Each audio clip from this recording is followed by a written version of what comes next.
আৰু যিবিলাক কংগ্ৰেছ আপোনালোকৰ হৈ নামাত নামাতেও আৰু তথাপি ভোটটো যে ক'ত দিব মানুহে ভোটটোতো গণতন্ত্ৰ যেতিয়া ভোটটো দিব লাগিব এই আঠাইত দিয়ে আৰু এইটো এনেকুৱাতো নহয় যে কংগ্ৰেছত দি আহিছো কংগ্ৰেছতে দিব লাগিব এতিয়া আমাৰ সহজ সৰল মানুহখিনি তেনেকেই ভাবি আছে যে আগৰ পৰা আমি কংগ্ৰেছত দি আছো এতিয়াও কংগ্ৰেছত দিওঁ কিন্তু কংগ্ৰেছৰ এজনো বিধায়ক দেখা নাই যে ইয়াৰ বিৰুদ্ধে মাত মাতিছে বুলি পাকিস্তানে যি তাণ্ডৱ চলাইছিল আৰু আমাৰ ভাৰতত সুফিয়া কুৰেশ্বি নামৰ মুছলমান এজন সৈনিকে আবুল কালামৰ ঔৰহত সৃষ্টি হোৱা ব্ৰাহ্মোছ মিছাইলেৰে পাকিস্তানক তছনছ কৰি দিছে এজন আমাৰ মৰিগাঁও জিলাৰে এজন ব্যক্তি তেখেতে আপোনাৰ LP স্কুলৰ শিক্ষক বুলি কৈছে তাৰপিছত তেখেতে ইয়াতে LP স্কুল ME স্কুল হাই ছেকেণ্ডাৰী এই অসমতেই তেখেতে লিখা পঢ়া কৰি পাছ কৰিছে ইয়াৰ পৰা ডিগ্ৰী লৈছে এজন LP স্কুলৰ শিক্ষক কেনেকে বাংলাদেশী হ'ব পাৰে যিখিনি ঋণ লৈ আছে ঋণ লৈ তেনেকে হিমন্ত বিশ্ব নহয়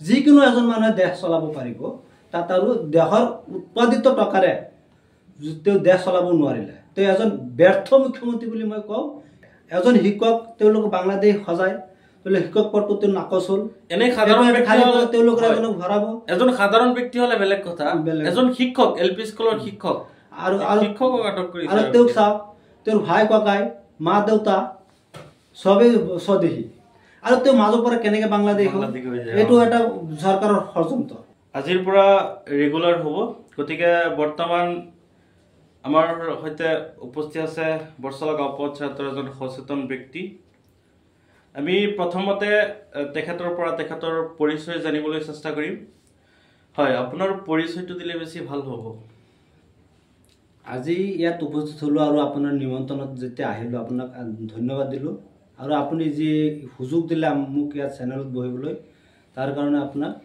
ধন্যবাদ থাকিল মোৰ পৰিচয় হ'ল মোৰ নামটো অলিউল্লাহ আহমেদ মোৰ ঘৰ সৰুচলা আৰু পঞ্চায়ত বৰচলা মোৰ এইখিনি পৰিচয় এনেই কিবা ৰাজনৈতিক দল বা আপোনাৰ দল সংগঠনৰ লগত জড়িত আছে নেকি ৰাজনৈতিক দল সংগঠনৰ লগত জড়িত থাকিলে কি হ'ব প্ৰত্যেকটো ৰাজনৈতিক দলে দেখা পাওঁ মানুহক মানে ফাঁকি ফুকাতি ভোট আদায় কৰাৰ পিছত তেওঁলোকে ইয়াৰ পৰা লুটি বাগৰ মাৰে সেইকাৰণে মোৰ কোনো ৰাজনৈতিক দলৰ প্ৰতি বিশ্বাস নাই আৰু এইবিলাক ৰাজনৈতিক দলৰ মই কোনো জড়িত নাই এনেই আমি গম পোৱা মতে আপুনি সৰুচলা আঞ্চলিক সমিতি অসম সংখ্যালঘু সংগ্ৰাম পৰিষদৰ কিবা দায়িত্বত আছে কি ক'ব এই সম্পৰ্কে মই ধৰি লওক যেহেতু ৰাজনৈতিক দলটো মই থকা নাই দেখা পাই আছোঁ ৰাজনৈতিক দলত থাকি ভোট আমি দি থাকিলেও আমাৰ জাতীয় সমস্যাবিলাক সমাধান নহ'ব যেতিয়া অৰাজনৈতিক সংগঠন এটা থাকি কিবা সুবিধা আদায় কৰিবলৈ গণতান্ত্ৰিক পদ্ধতিৰে চৰকাৰৰ লগত যুঁজিবলৈ বা আন্দোলন কৰি হ'লেও আদায় কৰিব লাগিব তেনেকৈ হ'লে দেখা পাওঁ আমাৰ সমস্যাবিলাক সমাধান হ'ব সেইকাৰণে মই অসম সংখ্যালঘু সংগ্ৰাম সমিতিত এজন সক্ৰিয় সদস্য হৈ আছোঁ এনেই সদস্য আছে নে কিবা বেলেগ না সৰুচলা আঞ্চলিক সমিতিত মই সম্পাদক হওঁ সাধাৰণ সম্পাদক ঠিক আছে মই জানিবলৈ চেষ্টা কৰিম যে আপুনি যিহেতু বৰ্তমান এক অৰাজনৈতিক দলত সংগঠন আছে ইয়াৰ আগতে আপুনি কোনো ৰাজনৈতিক দলৰ লগত জড়িত আছিলে নেকি ইয়াৰ আগত ৰাজনৈতিক দলত তেনেকৈ সক্ৰিয় হিচাপে জড়িত নাছিলোঁ তথাপি ভোট যেতিয়া দিবলৈ গণতান্ত্ৰিক পদ্ধতিত এটা ৰাজনৈতিক দল এটাত অলপ আছিলোঁ নথকা নহয় আৰু থাকিলেও দেখা পালোঁ তেওঁলোকে আমাৰ যিবিলাক জাতীয় সমস্যা এই সমাধান কৰিবলৈ তেওঁলোক আগ্ৰহী নহয় তেওঁলোক আহি ভোট বেংক হিচাপে আমাক ব্যৱহাৰ কৰে ভোটটো লৈ আকৌ তেওঁলোকৰ জেগাত গন্তব্য যায় সেইকাৰণে মই আৰু এই ৰাজনৈতিক দলত থাকিব আৰু বিচৰা নাই বা ইচ্ছাও কৰা নাই আৰু হয় আপুনি যে যিহেতু এটা দল সংগঠন অসম সংখ্যালঘু সংগ্ৰাম পৰিষদত আপুনি ইয়াত এক সদস্য হিচাপে আছে বা আঞ্চলিক সমিতিত সম্পাদক হিচাপে আছে দল সংগঠনত আপুনি অহাৰ উদ্দেশ্যটো কি আপোনাৰ সেই বিষয়ে অলপ বহলাই ক'লে বেছি ভাল হ'ব উদ্দেশ্যটো কি মানে চাওক যেতিয়া আমাৰ অসমত আমাৰ সংখ্যালঘুসকলৰ এশাবৰী সমস্যা আছে যি সময়ত দেখা পাই আছোঁ আমাৰ চৰকাৰে অইন বা হিন্দু মানুহক বসুন্ধৰাৰ নামত মাটিৰ পট্টা দি আছে সেই সময়ত আমাৰ মানুহবিলাকক উচ্ছেদ অভিযান চলাইছে ঘৰ দুৱাৰ ভাঙি দিছে যি সময়ত তেওঁলোকক ব্যৱসায় কৰিবলৈ মুখ্যমন্ত্ৰী আত্মনিৰ্ভৰ অসমৰ পৰা 2 লাখকে টকা দিছে সেই সময়ত আমাৰ ব্যৱসায় প্ৰতিষ্ঠানবিলাক ভাঙি দিছে যি সময়ত নিযুক্তি নামত নিবনুৱাৰ সমস্যা সমাধানৰ নামত তেওঁলোকক চৰকাৰে নিয়োগ কৰিছে, সেই সময়ত আমাক নিয়োগ পদ্ধতিৰ পৰা বঞ্চিত ৰাখিছে। সেইকাৰণে মই ভাবোঁ যে ইয়াক সংখ্যালঘু সংগ্ৰাম পৰিষদৰ হৈ কিবা সংগ্ৰাম কৰি আমি চৰকাৰৰ পৰা কিবা নিজৰ জাতিৰ হকে স্বাৰ্থৰ বা যিবিলাক অৱহেলিত হৈ আছে, অন্যায় অবিচাৰ হৈ আছে, তাৰ প্ৰতি মাত মাতিবলৈ মই সংখ্যালঘু সংগ্ৰাম পৰিষদত সোমাইছোঁ। হয়, আজিৰ ভিডিঅ'টো অলপ দীঘল হ'ব পাৰে, লং হ'ব পাৰে, আপোনালোকে চাই থাকিব। সকলো কথাই আমি এই পডকাষ্টত আলাপ আলোচনা কৰিম, আপোনালোকে বহুত কথা জানিবলৈ পাব।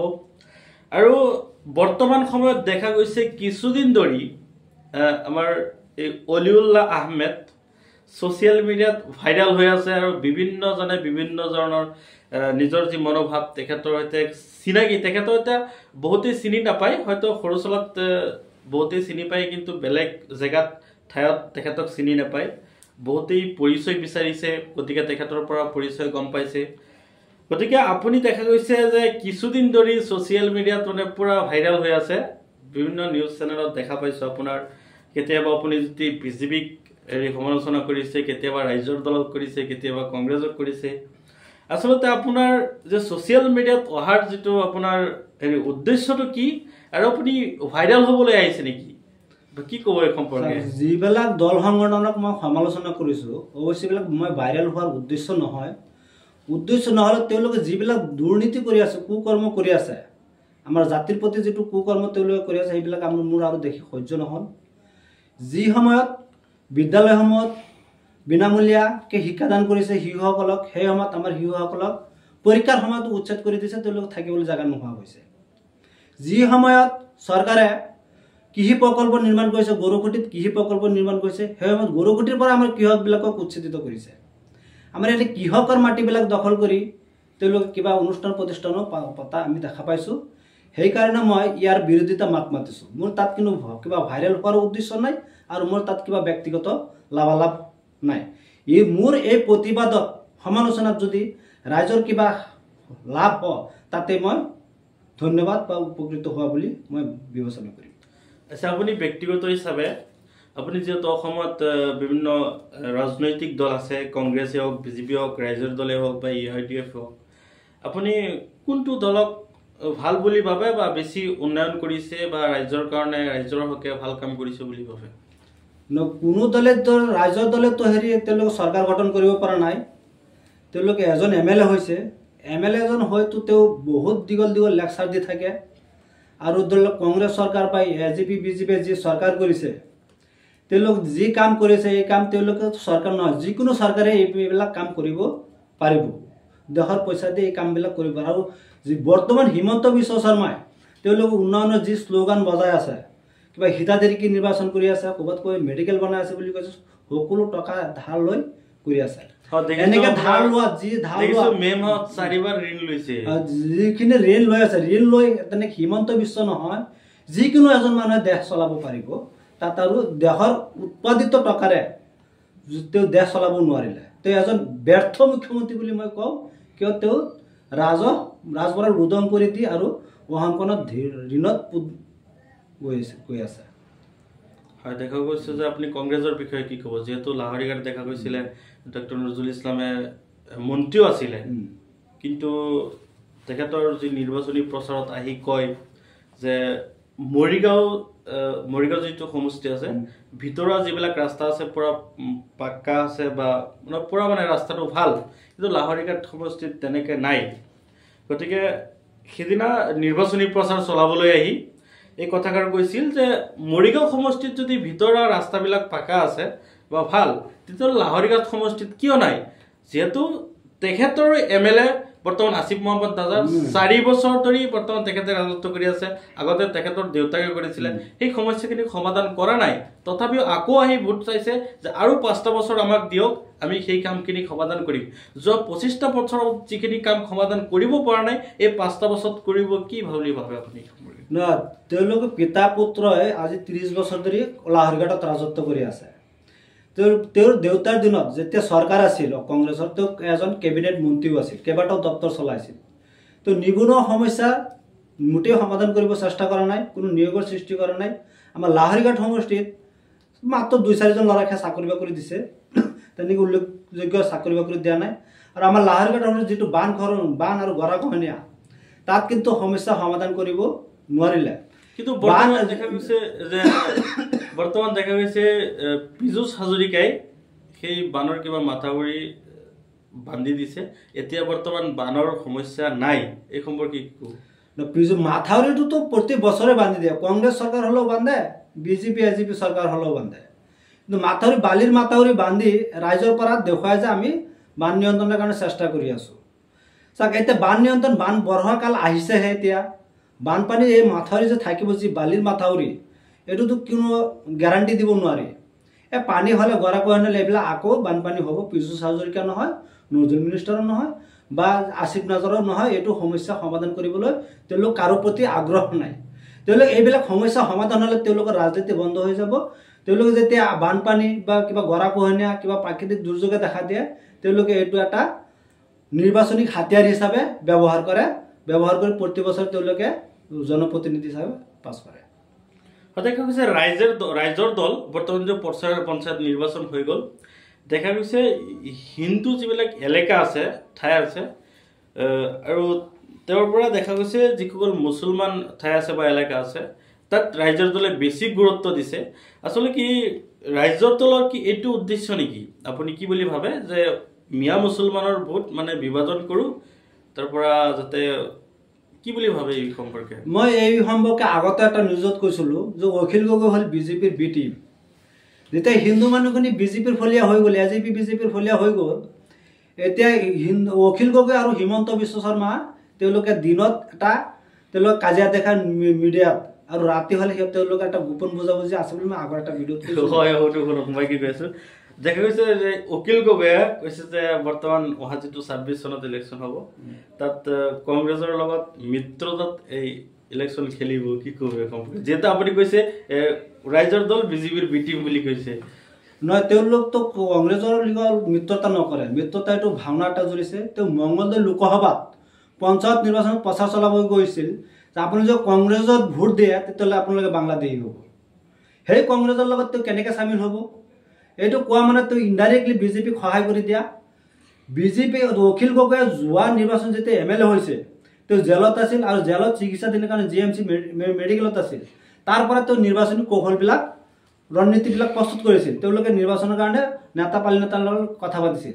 এইবাৰ আমি দেখা পাইছোঁ তেওঁ কেইদিনমান আগত GMC চিকিৎসাধীন হৈ আছে, হিমন্ত বিশ্ব শৰ্মাকো তাত লগ কৰিছিল। তাত কিবা ৰাজনৈতিক গোপন বুজাবুজি হৈছে তেওঁলোকৰ মাজত, অহা ইলেকশ্যনত মুছলমানৰ ভোট কেনেকৈ বিভাজন কৰি দিব পাৰি। তেওঁ আহি মুছলমানৰ মাজত সোমাই কিবা কিবি কৈ দিব, কংগ্ৰেছৰ ভোট আৰু মুছলমানৰ ভোটখিনি বিভাজন হ'ব, কংগ্ৰেছৰ ফলীয়াও নহ'ব, ৰাইজৰ দলৰ ফলীয়াও নহ'ব, AIDFৰ দলৰ ফলীয়াও নহ'ব, কিবা এটা ভাগত ভাগ হ'ব। আৰু এই মাজত বিজেপিয়ে সুযোগ ল'ব, লৈ আকৌ চৰকাৰ গঠন কৰিবলৈ তেওঁলোকে দুজন এটা বুজাবুজি চুক্তিত গৈছে। হয়, যিহেতু আমাৰ ডিং সমষ্টিত ৰাইজৰ দলৰ নিৰ্বাচনী সভা হৈছিলে, তাত 5টা প্ৰতিশ্ৰুতি দিছিলে, যদি ৰাইজৰ দলৰ চৰকাৰ আহে সেই প্ৰতিশ্ৰুতিখিনি পূৰণ কৰিব। সংখ্যালঘু এলেকাত আহি কৈছিল, কিন্তু সেই 5টা প্ৰতিশ্ৰুতিৰ ভিতৰত যিটো ডি ভোটাৰৰ সমস্যা আছে বা আপোনাৰ যিটো মাটিৰ পট্টা দিয়াৰ সমস্যা আছে, এই দুটা সমস্যা কিন্তু ৰাইজৰ দলৰ যে অখিল গগৈ তেখেতে এই দুটা সমস্যাৰ কথা কোৱা নাই। আচলতে যিহেতু কংগ্ৰেছৰ লগত মিলি খেলিব বুলি কৈছে, যিহেতু এই সমস্যাখিনিৰ কথা কোৱা নাই, কৈছে বেলেগ বেলেগ সমস্যাৰ কথা কৈছে যে সমাধান কৰিব, কিন্তু এই দুটাই হৈছে সংখ্যালঘু মানুহৰ এই দুটাই সমস্যা। এটা হৈছে মাটিৰ সমস্যা আৰু 2 নম্বৰ হৈছে যিটো ডি ভোটাৰৰ সমস্যা আছে। এই দুটা সমস্যাৰ কথা তেখেতে কোৱা নাই যে আমাৰ চৰকাৰলৈ এই দুটা সমস্যা সমাধান কৰিম বুলি কোৱা নাই। কি ক'ব এই সম্পৰ্কে? নহয়, ডি ভোটাৰ সম্পৰ্কে মই ক'ব বিচাৰিছোঁ, ডি ভোটাৰ হ'ল এটা ৰাজনৈতিক হাতিয়াৰ। ডি ভোটাৰ বা সংখ্যালঘুৰ ওপৰত তেনেকুৱা কিবা অন্যায় অত্যাচাৰ হ'লে এই দলবিলাকে আহি সা সুবিধা লয় যে এইবাৰ আমাক ভোট দিয়ক, আমি আপোনালোকক এই সমস্যা সমাধান কৰিম, আৰু আমি জয় নহ'লে বিজেপি যদি এজিপি জয় হয় আপোনালোকৰ বিপদ হ'ব। আৰু মাটিৰ পট্টাটো মই ক'ব বিচাৰোঁ যে তেওঁ এটা মিটিঙত কৈছে যে কংগ্ৰেছে যদি মেধি সংখ্যালঘু মানুহক পট্টা দি যোৱাহেঁতেন বিজেপিয়ে উচ্ছেদ কৰিব নোৱাৰিলেহেঁতেন। মই এটা কৈছোঁ, কংগ্ৰেছৰ দিনত তেওঁ বহুত আন্দোলন কৰিছিল, তেওঁ অহম একদম শব্দ কৰি দিয়াছিল। তেওঁ গুৱাহাটীৰ মানুহক মাটিৰ মেধি পট্টা দিব লাগে বুলি কৈছিল, আৰু বিভিন্ন জেগাত তেওঁক মেধি পট্টা দিব লাগে বুলি কৈছিল। কিন্তু কংগ্ৰেছৰ দিনত তেওঁ এষাৰ মাত মাতা নাই, এটা আন্দোলন কৰা নাই। যে অগণন আন্দোলন কৰিছিল যে মুছলমানক বা সংখ্যালঘুৰ লগত ম্যাদী পট্টা দিয়ক। তেওঁ আন্দোলনৰ নামত তেওঁ আন্দোলন কৰি কৰি কাজিৰঙাত এটা অৰ্কিড নাৰ্চাৰী খুলিছে। তাত পৃথিৱীৰ বিভিন্ন ধুনীয়া ধুনীয়া ফুলবিলাক তাত ফুলি আছে। তেওঁ আন্দোলন কৰি তেওঁহে মাটি পাইছে, কিন্তু কোনো সংখ্যালঘুক মাটি দিয়া নাই। কিন্তু সংখ্যালঘুক মানুহে দেখা গৈছে ৰাজ্যৰ দলক আকোৱালি লৈছে, বহুত পাৰ্টিক জিকাই দিছে পঞ্চায়ত নিৰ্বাচনত। বহুত পাৰ্টিক জিকাই দিছে মানে মই ক'ব বিচাৰোঁ, ধৰি লওক শুনক, আপোনালোক কংগ্ৰেছৰতো কিছুমান মানুহ কংগ্ৰেছৰ অলপ বিৰোধিতা আছে, বা AJP BJPকো ভাল নাপায়, বা স্থানীয় প্ৰাৰ্থীজনেও ভাল নাপালে, যিজনে AJP BJP বা কংগ্ৰেছৰ প্ৰাৰ্থী দিলে তেওঁৰ লগত ভাল নাপালে। সেই চান্সত তেওঁ এটা সুযোগ এটা লৈছে। সেই বুলি তেওঁক ৰাইজে 26ত যে আকোৱালি ল'ব এইটো মোটেই আশা কৰিব নোৱাৰি। তো আমাৰ ফুলীয়া একো আশানুৰূপ কাম কৰা নাই। যেহেতু কংগ্ৰেছ চৰকাৰে যেহেতু এই ডিভোটাৰৰ সমস্যা বা মাটিৰ সমস্যা সমাধান কৰিলেহেঁতেন, কিন্তু তেখেতে কিয় এই সমস্যাটো কৰা নাই বুলি ভাবে আপুনি? যেহেতু নহয়, এইবিলাক সমস্যা সমাধান কৰে নাই, এতিয়া মানে তেওঁলোকে এটা হাতিয়াৰ হিচাপে ব্যৱহাৰ কৰি থৈ দিছে। মানে কংগ্ৰেছ চৰকাৰৰ হাতিয়াৰ ব্যৱহাৰ কৰিছে, বৰ্তমান বিজেপি চৰকাৰে সেইটোৱে কৰিছে। বিজেপি চৰকাৰে সেইটো সুযোগত যেতিয়া উচ্ছেদ অভিযান চলাইছে, কংগ্ৰেছৰ বিলাকে আহি কৈছে যে 26ত আমাক ভোট দিয়ক, আমি চৰকাৰ হ'লে এইবিলাক উচ্ছেদ অভিযান আমি বন্ধ কৰিম, আপোনালোকক ম্যাদী পট্টা দিম। তো এইবিলাক চব মিছা কথা বুলি মই ভাবোঁ।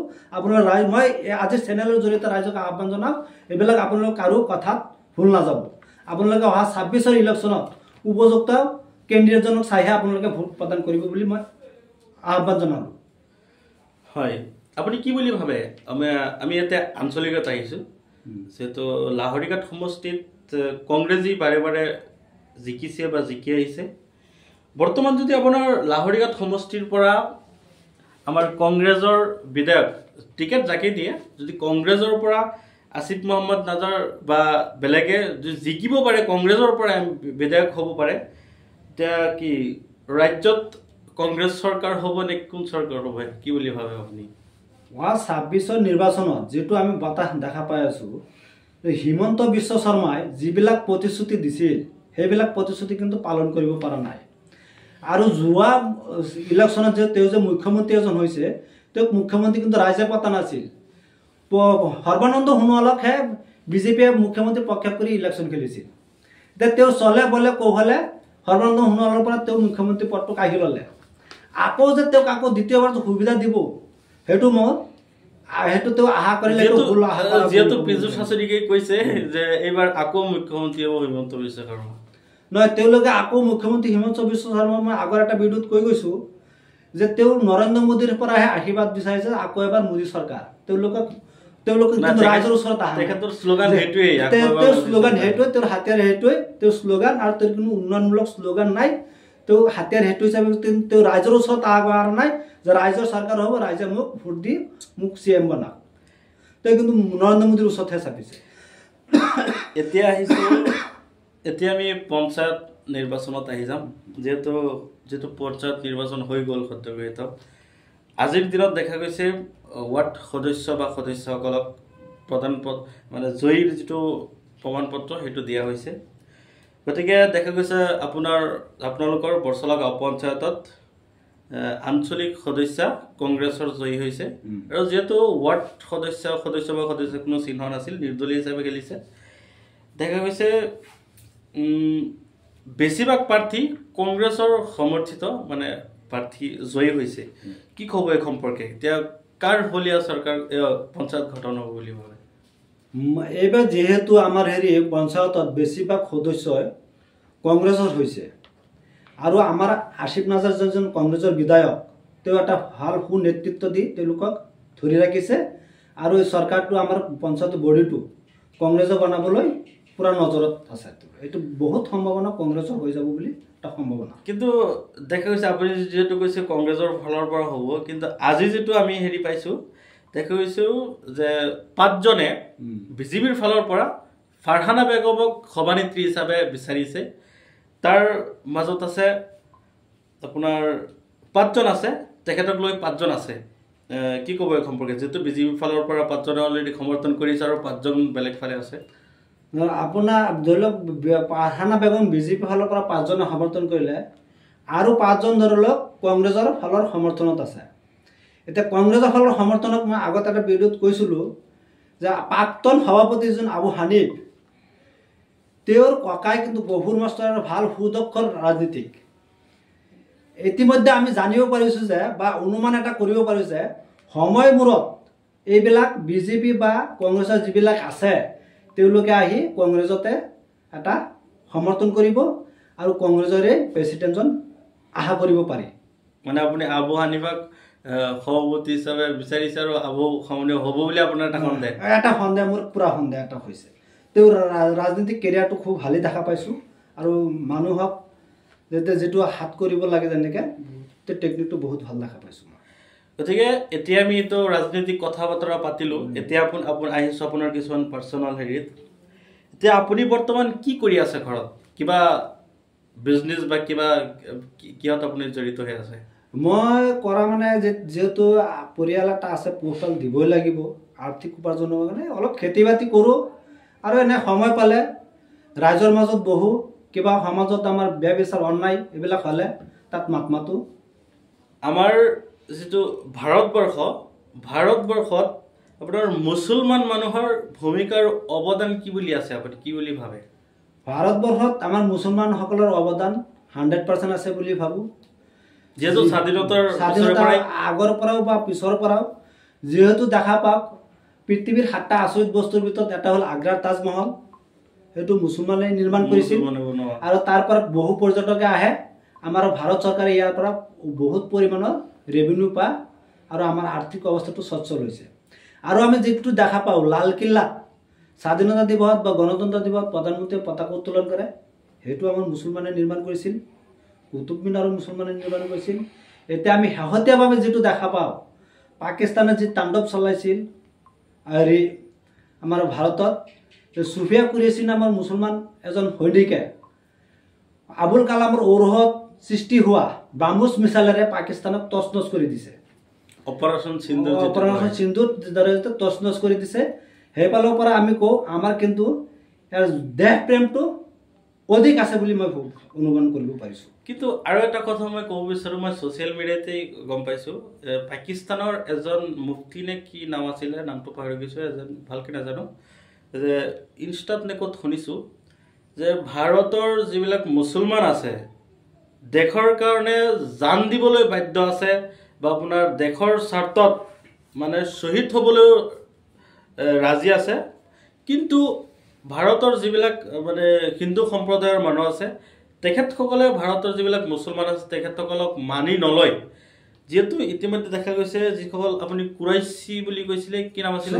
চুফিয়া কুৰাইশী। তেখেতক সন্ত্ৰাসবাদীৰ ভনী বুলি কৈছিল, চিষ্টাৰ বুলি কৈছিল নেকি কিবা এটা হেৰিত। কি ক'ব এই সম্পৰ্কে? যেহেতু বিজেপিৰ এজন আমাৰ দেশ প্ৰেমটো শুনক, বেলেগ ৰাষ্ট্ৰৰ কোনোবা এজনে ক'ব নালাগে। আমাৰ দেশ প্ৰেম এনেও আছে, বহুত আছে। আমাৰ 100% দেশ প্ৰেম আছে। এনে কোনোবাই মানক বা নামানক আমাৰ দেশৰ কাৰণে আমি প্ৰাণ দিবলৈ সাজু আছোঁ। কোনে কি কৈ থাকক। আৰু যিহেতু চুফিয়া কুৰেশ্বীক এজন মন্ত্ৰীয়ে কিবা কিবি কৈছিল, কটুক্তি দিছিল, সেইবিলাক ধৰি লওক তেওঁৰ ব্যক্তিগত তেওঁৰ নিজা চৰিত্ৰৰ সেইটো কথা। তেওঁ যি কৈছে চলি আছে, নিশ্চয় আদালতে এটা ভাল ৰায় দিব বুলি ভাবোঁ। এতিয়া দেখা গৈছে আপুনি কিছুদিন ধৰি ছ'চিয়েল মিডিয়াত পূৰা ৰাইজৰ হকে মাত মাতি আছে বা যিবিলাক অন্যায় অত্যাচাৰ হৈ আছে সেয়াৰ বিৰুদ্ধে মাত মাতি আছে। আচলতে একাংশ লোকৰ প্ৰশ্ন বা একাংশ লোকৰ মনৰ যিটো প্ৰশ্ন যে আপুনি আগন্তুক দিনত কিবা নিৰ্বাচন খেলিব নেকি, সেইকাৰণে আপুনি ৰাইজৰ হকে মাত মাতি আছে, কি ক'ব এই সম্পৰ্কে? নহয় চাওক, মই যদি আগন্তুক দিনত কিবা নিৰ্বাচন খেলিলে হয়, কোনোবা এটা দলক থাকিলো হয় আৰু দলৰ গুণগান গালো হয়। মই নিৰ্বাচনত কোনো দলত মই ভাল নাপাওঁ, তেওঁলোকৰ ভাল কাম নহয়। মই নিৰ্বাচন খেলাৰ মোৰ উদ্দেশ্য নহয়। মোৰ উদ্দেশ্য অন্যায় যি কৰিব তাৰ অন্যায় প্ৰতিবাদ কৰাই হ'ল মোৰ লক্ষ্য আৰু উদ্দেশ্য। আচলতে আপুনি নিৰ্বাচন নেখেলে ভৱিষ্যতে, ৰাইজৰ হকে কাম কৰি যাম। ৰাইজৰ হকে মই কাম কৰি যাম। নিৰ্বাচন খেলি যে ৰাইজৰ কাম কৰিব লাগে তাত কোনো কথা নাই। এনে অৰাজনৈতিক দলতো থাকি বহুত কাম ৰাইজৰ কৰিব পৰা যায়। এতিয়া আহিছোঁ আপোনাৰ দেখা গৈছে যিটো নগাঁও লোকসভাত আপোনাৰ শিখা শৰ্মাই নিৰ্দলীয় হিচাপে খেলিছিলে আৰু দেখা গৈছে যে মুছলমান যিবিলাক এলেকা আছে তাত ঘৰে ঘৰে গৈ ৰোজা ৰাখিছিলে, ইফতাৰ কৰিছিলে, তেখেতৰ হাজবেণ্ডে নামাজ পঢ়িছিলে, তাৰাবি পঢ়িছিলে, আৰু দেখা গৈছে মুছলমানৰ হকে মাত মাতিছিলে। কিন্তু হঠাৎ যেতিয়া নিৰ্বাচনত তেওঁ হাৰিল, হঠাৎ মানে চেঞ্জ হৈ গ'ল। কি ক'ব এই সম্পৰ্কে? এনে একেবাৰে মুছলমানক বৰ্তমান দেখিবই নোৱাৰে। তেওঁ এসময়ত মুছলমানৰ হৈ ওকালতি কৰিছিল। মুছলমানে তেওঁক ঠিকা ৰখা নাছিল, তেওঁ নিজে নিজে ওকালতি কৰিছিল। এই ওকালতিৰ উদ্দেশ্য হৈছিল তেওঁ কিবা এটা নিৰ্বাচনত জয় হোৱা স্বাৰ্থত। তেওঁ গৈ ৰোজা ৰখা, তাৰাবি পঢ়া এইবিলাক আছিল তেওঁৰ অভিনয়। মই কওঁ যে তেওঁ এই ৰাজনীতিক দলৰ পৰা অন্তৰ্ধান হৈছে। এতিয়া তেওঁ কোনোবা এটা চিনেমা জগতত যাওক, গৈ তেওঁ এটা ভাল অভিনয় কৰক। হয়, দেখা গৈছিল যে যিবিলাক জেলত গৈছিল, জেলৰ পৰা ওলাই আহোঁতে কোৰাণ শ্বৰীফ আৰু এটা বেগ লগত আছিল, এই দুটা বস্তুৱে আছিল লগত। নাই, সেইটোৱে মই ক'ব পাৰিছোঁ তেওঁ বিভিন্ন ৰূপত অভিনয় কৰিব পৰা মানুহ। তেওঁ বৰ্তমান এনেই তেওঁ অভিনয়ত লাগক, ফিল্ম জগতত লাগক, তেওঁ ভাল অভিনয় কৰিব পাৰিব। এতিয়া আহিছোঁ আপোনাৰ যিটো ডিবুটৰ সমস্যা বৰ্তমান দেখা গৈছে, অসম আৰক্ষীয়ে বিভিন্ন অভিযান চলাই যিবিলাক সন্দেহযুক্ত নাগৰিক আছে বা সন্দেহযুক্ত বাংলাদেশী আছে তেখেতসকলক আটক কৰি আছে। আৰু দেখা গৈছে এই সম্পৰ্কে কি ক'ব ডিবুটৰ সম্পৰ্কে? এই সম্পৰ্কে মই ক'ব বিচাৰিছোঁ যে বিজেপি চৰকাৰে যিকোনো কিবা এটা নাম লৈ সংখ্যালঘু বা মুছলমান লোকক এটা অত্যাচাৰ কৰে, তেওঁলোকৰ এটা চৰিত্ৰ। যিহেতু 26ৰ নিৰ্বাচন ওচৰ চাপি গ'ল, তেওঁলোকে এতিয়া আৰু হিন্দু এলেকাত কি লৈ যাব, সেই উদ্দেশ্যে আমাৰ ডিবুটাৰ নামত বা মুছলমান মানুহখিনিক বাংলাদেশী নামত অত্যাচাৰ কৰি আছে। তেওঁলোকে যে বাংলাদেশী খেদিবলৈ, মই কওঁ ভাৰতত বাংলাদেশী নহয়, অইন কোনোবা বিদেশী ৰাষ্ট্ৰৰ যদি কোনোবা এজন আছে তেওঁকো খেদক, অকল বাংলাদেশী কিয় খেদক? তাত আমি সহায় কৰিম। যিবিলাক মানুহৰ NRC আছে, ন্যায়ালয়ৰ নিৰীক্ষণত যিবিলাক মানুহৰ NRC হৈছে, সেইবিলাক মানুহক তেওঁলোকে হাৰাশাস্তি কৰিছে। তাৰমানে ন্যায়ালয়ৰ নিৰীক্ষণত হোৱা কামো তেওঁলোকে অৱমাননা কৰিছে। হয়, দেখা গৈছে আমি নিউজত দেখা পাইছোঁ এজন আমাৰ মৰিগাঁও জিলাৰে এজন ব্যক্তি, তেখেতে আপোনাৰ LP স্কুলৰ শিক্ষক বুলি কৈছে। তাৰপিছত তেখেতে ইয়াতে LP স্কুল, ME স্কুল, হাই ছেকেণ্ডেৰী অসমতেই তেখেতে লিখা পঢ়া কৰি পাছ কৰিছে, ইয়াৰ পৰা ডিগ্ৰী লৈছে। এজন LP স্কুলৰ শিক্ষক কেনেকৈ বাংলাদেশী হ'ব পাৰে, কি বুলি ক'ব? এইটোতো তেওঁলোকৰ এটা চৰিত্ৰ যে মানুহক অত্যাচাৰ কৰিব লাগে। এজন শিক্ষক তেওঁলোক বাংলাদেশ সজায়, শিক্ষক পদটো তেওঁ নাকচ হ'ল। এনে সাধাৰণ তেওঁলোকৰ এজনক ভৰাব। এজন সাধাৰণ ব্যক্তি হ'লে বেলেগ কথা, এজন শিক্ষক, LP স্কুলৰ শিক্ষক আৰু শিক্ষকক আটক কৰিছে। আৰু তেওঁক চাওক, তেওঁৰ ভাই ককাই, মা দেউতা চবেই স্বদেশী, আৰু তেওঁ মাজৰ পৰা কেনেকৈ বাংলাদেশ হ'ল? এইটো এটা চৰকাৰৰ ষড়যন্ত্ৰ বুলি হৈছে। এতিয়া আহিছোঁ, এতিয়া চাওক যি সন্দেহযুক্ত বাংলাদেশীক আটক কৰি আছে আৰক্ষীয়ে, দেখা গৈছে একাংশ দল সংগঠনৰ লগতে UDFৰ কেইজনমান বিধায়কে ইয়াৰ বিৰুদ্ধে মাত মাতিছে। কিন্তু কংগ্ৰেছৰ এজনো বিধায়ক দেখা নাই যে ইয়াৰ বিৰুদ্ধে মাত মাতিছে বুলি। কি ক'ব এই সম্পৰ্কে? মই এই সম্পৰ্কে ক'ব লৈছোঁ, UDF বিধায়কৰ মাত মাতাৰ কাৰণ এটাই হৈছে, তেওঁলোকে আগন্তুক 26ৰ নিৰ্বাচনত আহি সংখ্যালঘু এলেকাত ক'ব যে আপোনালোকে যেতিয়া বাংলাদেশীৰ নামত চৰকাৰে আপোনালোকে হাৰাশাস্তি কৰিছে, তেতিয়া আমিহে ইয়াত মাত মাতিছোঁ। আহা ইলেকশ্যনত আমাক আকৌ ভোট দিয়ক, আমাক পাছ কৰা দিয়ক, আকৌ আমি যেতিয়া অন্যায় হ'ব তাৰ বিৰুদ্ধে তীব্ৰ প্ৰতিবাদ কৰিব। আৰু কংগ্ৰেছৰ সেইটো দেখা গৈছে, আমি যেতিয়া এতিয়া সংখ্যালঘুৰ হৈ মাত মাতোঁ, তেতিয়াহ'লে আমাক গৰিষ্ঠ সংখ্যক হিন্দু মানুহ তেওঁলোকে আমাক বেয়া পাব যে সংখ্যালঘু কি হওক হৈ থাকক, তেওঁলোকেতো আমাক ভোট দি আছে আৰু দি থাকিব। গতিকে আপোনালোকৰ সংখ্যালঘু মানুহে আপোনালোকে কংগ্ৰেছক কিয় ছাপোৰ্ট কৰিছে? তেতিয়াহ'লে কংগ্ৰেছত দেখা যায় যে আপোনালোকে কংগ্ৰেছৰ প্ৰাৰ্থী যদি আপোনালোকৰ কাৰণে বেয়াও কৰিছে, তথাপি আপোনালোকে কংগ্ৰেছক ছাপোৰ্ট কৰে। কংগ্ৰেছক ছাপোৰ্ট কৰাৰ উদ্দেশ্য এইটোৱে যে তেওঁলোকে ভোটটো ক'ত দিব, কিন্তু কংগ্ৰেছৰ বিকল্পও কোনো পোৱা নাই। আৰু যিবিলাক কংগ্ৰেছে আপোনালোকৰ হৈ মাত নামাতেও, আৰু তথাপি ভোটটো যে ক'ত দিব, মানুহে ভোটটোতো গণতন্ত্ৰ যেতিয়া ভোটটো দিব লাগিব, আঠাইত দিয়ে। আৰু এইটো এনেকুৱাতো নহয় যে কংগ্ৰেছত দি আহিছোঁ কংগ্ৰেছতে দিব লাগিব। এতিয়া আমাৰ সহজ সৰল মানুহখিনি তেনেকেই ভাবি আছে যে আগৰ পৰা আমি কংগ্ৰেছত দি আছোঁ, এতিয়াও কংগ্ৰেছত দিওঁ। গতিকে কংগ্ৰেছতো এইটো বুজিব লাগিছিল, যিহেতু অলপ হ'লেও মাত মাতিব লাগিছিল। এই মানুহখিনি তেখেতে ক'ত যাব? নহয়, এইবিলাক মাত মাতিলে তেওঁলোকৰ ৰাজনৈতিক ইছ্যুটোৱে নাইকিয়া হৈ যাব। এইবিলাক মানুহ বিপদত পৰি থাকিলে তেওঁলোকে ৰাজনৈতিক প্ৰচাৰ চলোৱাত এটা সহজ হ'ব, হাতিয়াৰ হিচাপে। এতিয়া চাওক, আপোনালোকৰ লাহৰীঘাট সমষ্টি চাইছোঁ, বাৰে বাৰে কংগ্ৰেছ হৈ জিকি আহিছে। আৰু চাওক, আপোনালোকৰ যিটো সাংসদ গৌৰৱ পদ্মত বৰদলৈ মাৰ্গেৰেটাৰ পৰা আহি স্থান নাপাই ইয়াত আহি সংখ্যালঘু এলেকাত আহি বাৰে বাৰে নিৰ্বাচনশীলী সাংসদ হৈ আছে।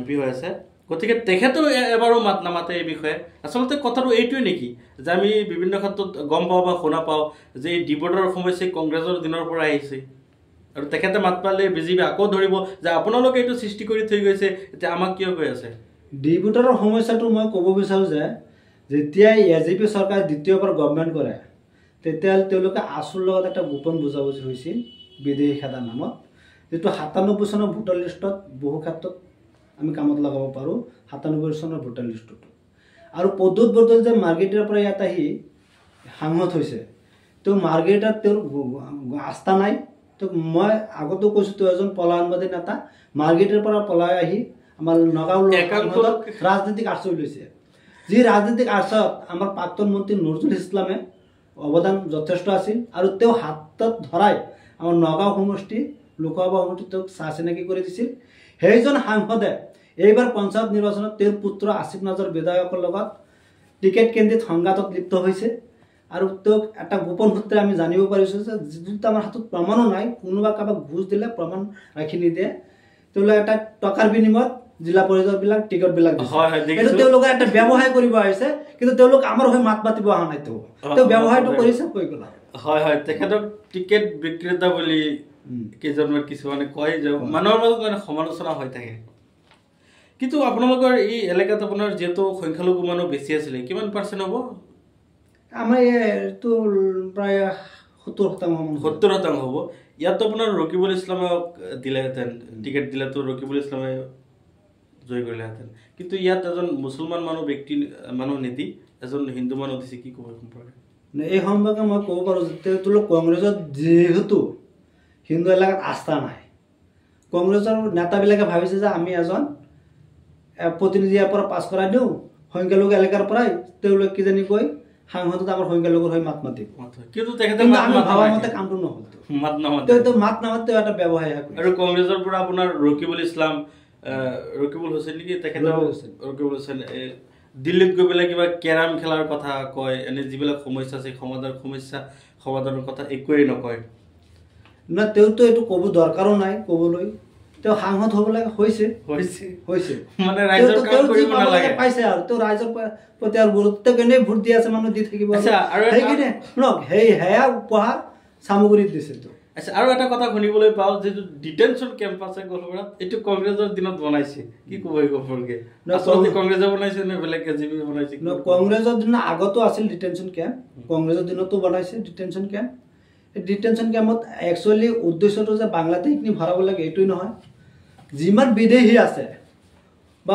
অন্য ৰাষ্ট্ৰৰ পৰাও যে পৃথিৱীৰ বেলেগ ৰাষ্ট্ৰৰ পৰাও যে এজন বিদেশী ধৰা পৰে তেওঁক ডিটেনশ্যন কেম্পত ৰাখা কিন্তু এতিয়া চৰকাৰে দেখা গ'ল আৰু মুছলমানখিনিকহে ডিটেনশ্যন কেম্প আচলতে ক'বলৈ গ'লে কিছুমান বাংলাদেশী আছে ৰাতি বাংলাদেশৰ পৰা কিছুমান টাউন চহৰত আহি থাকি কিছু ব্যৱসায় চলাই থাকে তেখেতসকলক আচলতে চিনাক্তকৰণ কৰি চিনাকি কৰি তেখেতসকলক বাংলাদেশত পঠিয়াই দিব লাগে আচলতে দেখা গৈছে আমাৰ অসমত কি কৰে ডিটেনশ্যন কেম্পত 1-2 বছৰ ৰাখাৰ পিছত আকৌ তাৰ পৰা ওলাই আহে আকৌ কেছ কৰে এনেকৈ মানে চলি আছে আচ্ছা বৰ্তমান আজিৰ দিনত দেখা গৈছে APCCৰ সভাপতিক লৈ যিটো তেখেতৰ মাজত যিটো আলোচনা হৈ আছিলে বৰ্তমান APCCৰ সভাপতি গৌৰৱ গগৈ নতুন সভাপতি হৈছে কি ক'ব এই সম্পৰ্কে আচলতে সভাপতিৰ যোগ্য তেখেত নে বেলেগ এজনক দিব লাগিছিল চাওক কংগ্ৰেছত তেনেকুৱা কোনো নেতা নাই গৌৰৱ গগৈ খালি অকল গৌৰৱ গগৈ যোৰহাটৰ নহয় গৌৰৱ গগৈ অসমৰ গৌৰৱ বুলি মই ক'ব পাৰোঁ তেওঁ লোকসভাৰ বিৰোধী দলৰ উপদলাপতি হৈছে যিটো এতিয়ালৈকে অসমৰ পৰা কোনো হ'ব পৰা নাই তেওঁক চাওক সব জাতি ধৰ্মৰ মানুহে তেওঁক আগুৱালি লৈছে তেওঁ এটা যোৰহাট এটা সমষ্টিৰ পৰা তেওঁ জয়ী হৈ আহিব পাৰিছে যিটো পদুত বদলি এটা আহি মাইনৰিটি সমষ্টিহে বিচাৰি জয়ী হ'ব পাৰিছে তেওঁৰ বিকল্প নেতা কংগ্ৰেছত নাই যেন দেখা পাইছোঁ আৰু তেওঁক দিয়া কংগ্ৰেছে পাণ পাই উঠিব বুলি মই এটা অনুমান কৰিছোঁ এবাৰ 26ত কংগ্ৰেছ চৰকাৰ হোৱাৰ এটা সম্ভাৱনা আছে যিহেতু গৌৰৱ গগৈৰ ফালে চাই গৌৰৱ গগৈৰ ফালে পুৰা আস্থা এটা আছে 26 চনত কিয় তাৰ সম্ভাৱনা কি যেহেতু হিমন্ত বিশ্ব শৰ্মা বহুত প্ৰতাৰণা কৰি থৈ দিলে আৰু গৌৰৱ গগৈ এতিয়া নতুন ল'ৰা যেতিয়া তেওঁৰ পিতৃৰ বাটাৰী তেওঁ খোজ দিছে আৰু তেওঁ যে পিতৃ এজন সুদক্ষ ৰাজনীতিক আছিল আৰু সেইফালৰ পৰা তেওঁকো এটা সুদক্ষ ব্যক্তি বুলি অসমবাসীয়ে মানি লৈছে হয় আপোনালোকে ভিডিঅ'টো চাইছে সম্পূৰ্ণ প্ৰায় আধা ঘণ্টাৰ পডকাষ্ট গতিকে আমি তেখেতৰ সৈতে বহুত আলাপ আলোচনা কৰিছোঁ আৰু বিভিন্ন দল সংগঠনৰ কথাও পাতিছোঁ বিভিন্ন পাৰ্চনেল কথাও পাতিছোঁ আৰু আমি এনেকৈ বিভিন্ন ব্যক্তিসকলক আমি ইয়াত মাতি আনি পেলাই তেখেতৰ সৈতে কিছু আলাপ আলোচনা কৰিম গতিকে আপোনালোকে চাই থাকিব আৰু আমাৰ যিটো পডকাষ্ট আৰম্ভ কৰিছোঁ সেইটোক আপোনালোকে আঁকোৱালি ল'ব বুলি এটা আশা কৰোঁ ধন্যবাদ থাকিল